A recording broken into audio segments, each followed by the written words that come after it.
Hola hermanos, el día de hoy tuve un sueño potente en el cual el Señor me mostró un ángel. A diferencia de cómo algunos han tenido visiones con ángeles o seres celestiales, este ángel tenía meramente apariencia humana, ropa ordinaria y a lo mucho era una persona alta, pero nada que lo pudiese identificar ante el ojo humano como un ser celestial. El Señor me mostró cómo trabaja este ángel para su servicio, en el cual al principio se terminó llevando a una pequeña, una niña, y se la llevó de manera muy pacífica, es decir, falleció esta niña y fue llevada al reino celestial. Aunque esto evidentemente le trajo un gran dolor a su padre, al final esto tenía un propósito divino. Pero en este video quiero hablar de la misión que más me llamó la atención que llevó a cabo este ángel del Señor. En este caso yo vi a este ángel caminando en lo que sería un callejón, en una ciudad ordinaria como cualquier otra, refiriéndome específicamente a alguna ciudad en Latinoamérica. El ángel caminaba por este lugar y no intentaba llamar la atención en lo más mínimo. La gente caminaba igualmente en lo que sería este callejón, era un callejón un tanto ancho. Pero lo extraño es que mientras caminaba este ángel, las demás personas simplemente no se percataban de él. Cuando el ángel se acercaba, las demás personas se desviaban a mirar alguna tienda o a platicar entre ellos. Era como si este ángel emanase algo que hacía que la gente lo terminase evadiendo. No por miedo, simplemente como si otra cosa les llamara la atención. Pero entre la multitud solo hubo una sola persona que pudo detectar su presencia. Este era un hombre de aproximadamente 30 y tantos años de edad, y se le acerca al ángel. Es muy extraño porque este hombre no podía percatarse al 100% con quién estaba hablando. Era evidente que este hombre detectaba que algo emanaba del ángel, pero no tenía con claridad qué era, no sabía si era un ángel o era una persona simplemente bendecida por Dios. Pero este hombre simplemente intenta detener al ángel y le intenta preguntar quién es. El ángel no parecía molesto, pero sí un poco incómodo de que alguien lo hubiese detectado, y básicamente le contestaba a este hombre con la mínima cantidad de palabras posibles, como un sí o un no. Este hombre al fin y al cabo estaba como en una especie de trance. Detectaba algo de este ángel, pero no sabía quién era. Al final este hombre le termina preguntando por el número telefónico del ángel, ya que este hombre tenía una fuerte necesidad de tener algún tipo de contacto con este ser celestial. Al final el ángel le contesta con un número. No sé si le dio un número real o simplemente le dio algún número para que simplemente este hombre lo dejase en paz y pudiese seguir su camino.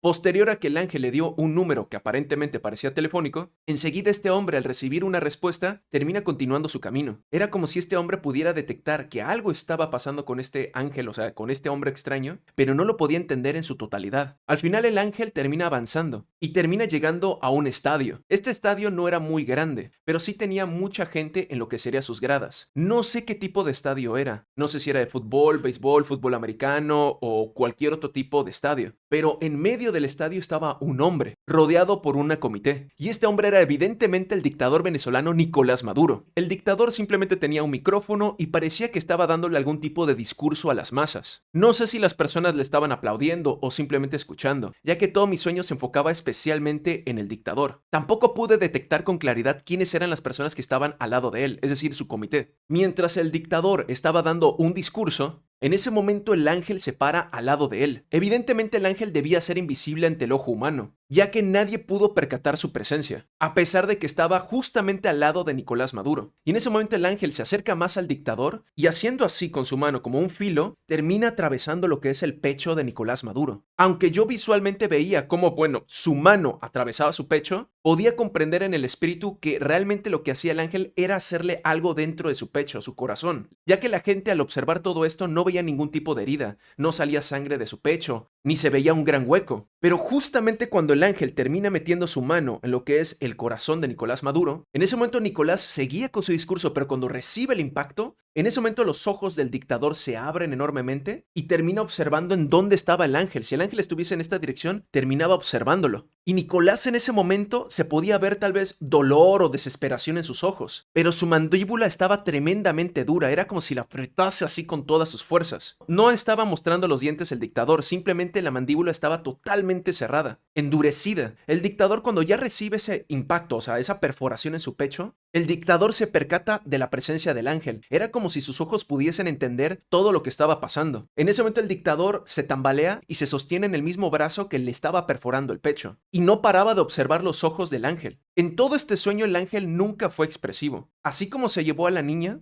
al principio del sueño, tampoco estaba mostrando algún tipo de expresión. No mostraba ni alegría, ni dolor, ni tristeza. Era como si simplemente ese fuese su trabajo y punto. Lo único que fue notable es que cuando se llevó a la niña, este ángel, fue un proceso pacífico, pero cuando se terminó, agrediendo o hiriendo a lo que es el dictador, era un acto mucho más violento. Se veía como Nicolás estaba sufriendo. Y Nicolás tal vez intentaba hablarle a este ángel, tal vez intentaba emitir algún tipo de palabra, pero su mandíbula estaba tan endurecida que no tenía la oportunidad de decirle nada al ángel. En ese momento Nicolás Maduro empieza a tambalearse y empieza a moverse como si estuviese ebrio. Y dándose cuenta que no puede emitir ninguna palabra al ángel, Nicolás empezó a emitir palabras hacia el público, ya que aún el micrófono lo tenía sosteniendo en su mano. Al fin y al cabo, Nicolás empezó a decir muchas cosas que no tenían sentido, balbuceaba demasiado. Pero de las pocas cosas que pude entender que dijo en mi sueño, es que él se encargaba de torturar y de humillar a aquellas personas que él arrestaba. Hay que recordar que como él es un dictador, él terminaba, secuestrando y arrestando a mucha gente que era,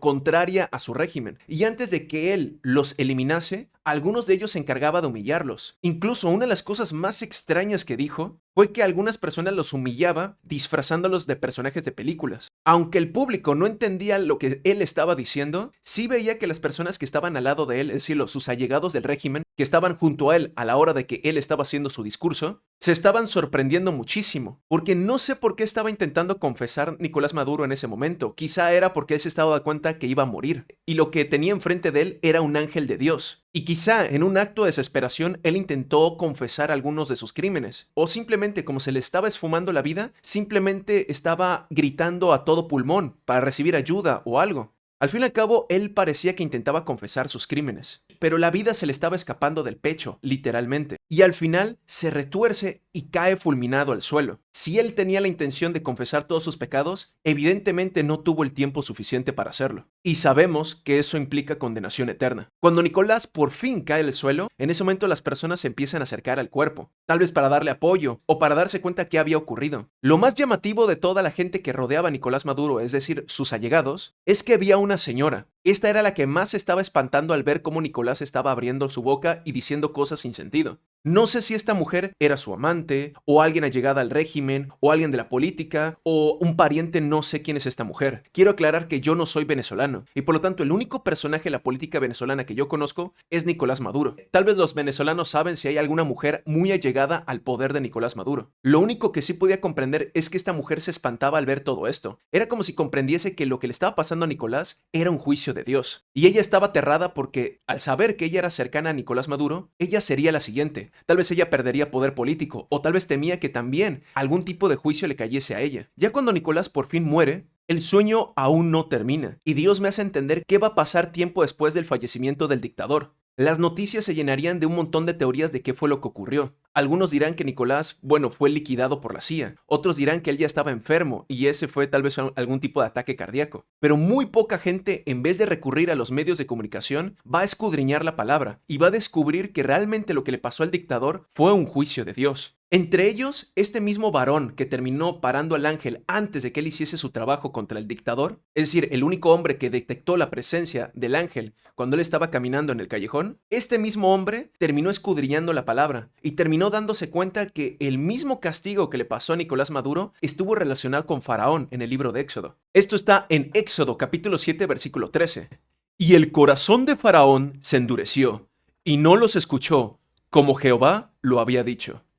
Yo me sorprendí al ver que muchas personas, al escudriñar la palabra, se habían percatado de que la caída del dictador fue un juicio de Dios y no obra humana. Cómo al final el dictador, por más guarduras, por más guardias, soldados y poder que él tenía, al fin y al cabo no pudo escapar de los juicios del Dios Todopoderoso. Pero posterior, el sueño sigue continuando y me muestra lo que va a pasar con Venezuela después de la caída del dictador, ya que los sueños que he tenido de Dios no son simplemente de morbo para saber si alguien va a vivir o morir o qué va a pasar, sino también viene aquí lo que es la enseñanza de Dios. Después de la muerte de Nicolás Maduro, vi cómo aparecía otro varón. Era como si hubiese nacido de la muerte de Nicolás Maduro. Este era un hombre joven de aproximadamente 20 años. Tenía la piel muy bronceada, un cabello rizado, y este varón era joven y hermoso, es decir, era de semblante atractivo. Posterior al sueño no entendía claramente qué representaba este varón, pero después de orarlo en medio de la madrugada después del sueño, el Señor me pudo ayudar a entender quién era este varón. Al principio pensaba que este varón era una representación de cómo Nicolás Maduro, antes de ser un tirano, era un buen muchacho, y cómo a Dios, a pesar de que se lo llevó, le dolía en su corazón tener que liquidarlo. Pero este varón no representaba a Nicolás Maduro, sino que este joven de semblante hermoso es el pueblo venezolano, que posterior a la muerte del dictador, Venezuela va a volver a nacer, porque este varón, al hablar, tenía una voz muy hermosa. Decía palabras que eran muy agradables tanto para el oído humano, pero también podía percibir que las palabras que emanaba este joven eran agradables para Dios. Esto está representando que posterior a la muerte del dictador, que va a ocurrir en el momento preciso, una nueva Venezuela va a nacer, una Venezuela que va a ser atractiva, pero que también se va a humillar ante el Dios Todopoderoso, que va a hacer alabanzas, oraciones y glorificaciones a Dios, porque muy posiblemente el pueblo venezolano va a glorificar a Dios cuando caiga su dictador.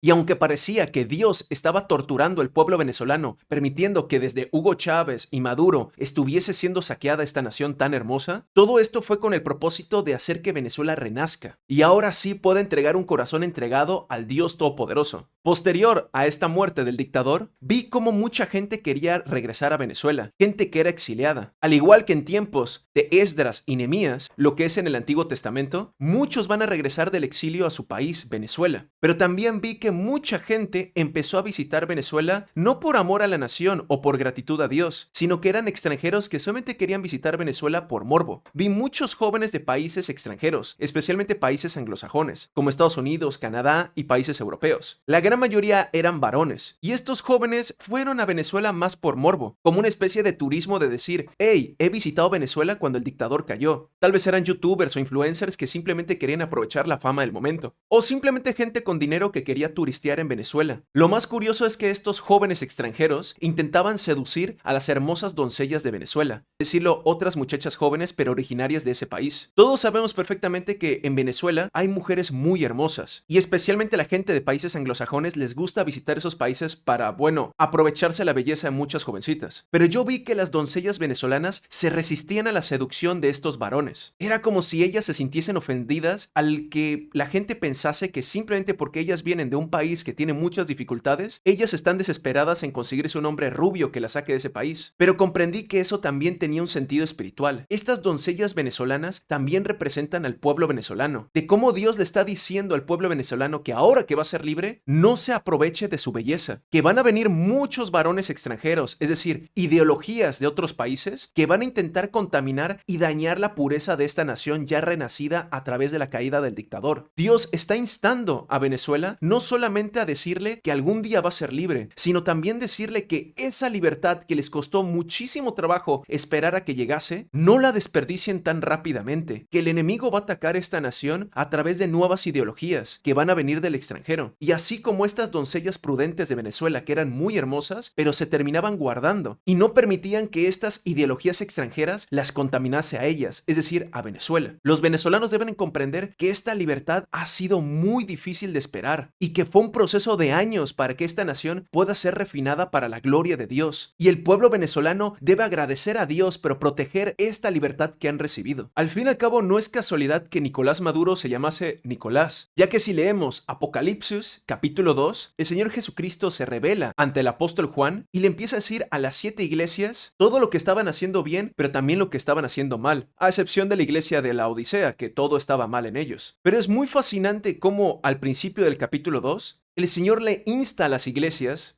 de cómo debemos aborrecer la doctrina de los nicolaitas. Es decirlo, Nicolás Maduro es un nicolaita en el sentido puro de la palabra, ya que el nicolaísmo es toda organización o doctrina en la cual todos están enfocados en su líder. Es decir, es la doctrina de las jerarquías. Un ejemplo preciso es la Iglesia Católica Apostólica Romana, donde está fuertemente dirigida por jerarquías. No cualquier mortal se puede acercar al Papa, o a un obispo, o a un cardenal. A su vez, el nicolaísmo daba un montón de libertades que no eran agradables para Dios. Es decir, era extremadamente dura en las jerarquías, pero era bastante permisiva en cosas que a Dios no le agradaban. Esto lo vemos en Apocalipsis, capítulo 2, versículo 6. Pero tienes esto, que aborreces las obras de los nicolaitas, las cuales yo también aborrezco. La caída de Nicolás Maduro también es la caída del nicolaísmo en Venezuela. Y al final, al igual que pasó en el Antiguo Testamento, cuando posterior a la caída de Jerusalén por manos del rey Nabucodonosor, 70 años después, a través de la profecía del profeta Jeremías, al cual nunca lo escucharon en su tiempo, el pueblo de Israel por fin volvió del exilio para empezar a poblar la ciudad santa y su nación. Esto va a pasar exactamente con el pueblo venezolano, que por fin, después de un exilio que empezó desde el dictador Hugo Chávez hasta que por fin caiga el dictador Nicolás Maduro, el pueblo fue instado por el profeta Zacarías para que no olvidasen el origen del exilio, de cómo antes de que los babilónicos destruyesen Jerusalén y todo el reino, la gente judía creía que agradaba a Dios. Ellos creían que sus fiestas y su tibia religiosidad encantaba al Dios Todopoderoso, pero la superficialidad no sirvió para que Dios los protegiese de los juicios. No es que Dios no los pudiese proteger o no tuviese la fuerza, sino que los pecados de Judá eran tan grandes que les tenía que caer ese exilio. Y ahora que habían vuelto 70 años después, el profeta Zacarías les decía lo siguiente, para así instarlos a recordar que no debían cometer los errores de sus padres, es decir, sus antepasados, que ofendieron a Dios con sus malas acciones, y que ahora con su nueva libertad tenían que protegerla y valorarla para seguir agradando a Dios y que no les volviese a pasar lo mismo que le pasó a sus padres en tiempos de Nabucodonosor. Y esto está escrito en Zacarías, capítulo 1, versículo 4 al 6. No seáis como vuestros padres, a los cuales clamaron los primeros profetas, diciendo, así ha dicho Jehová de los ejércitos, volveos ahora de vuestros malos caminos y de vuestras malas obras, y no atendieron, ni me escucharon, dice Jehová, vuestros padres, ¿dónde están? Y los profetas, ¿han de vivir para siempre? Pero mis palabras y mis ordenanzas que mandé a mis siervos los profetas, ¿no alcanzaron a vuestros padres? Por eso volvieron ellos y dijeron, como Jehová de los ejércitos pensó tratarnos conforme a nuestros caminos y conforme a nuestras obras, así lo hizo con nosotros.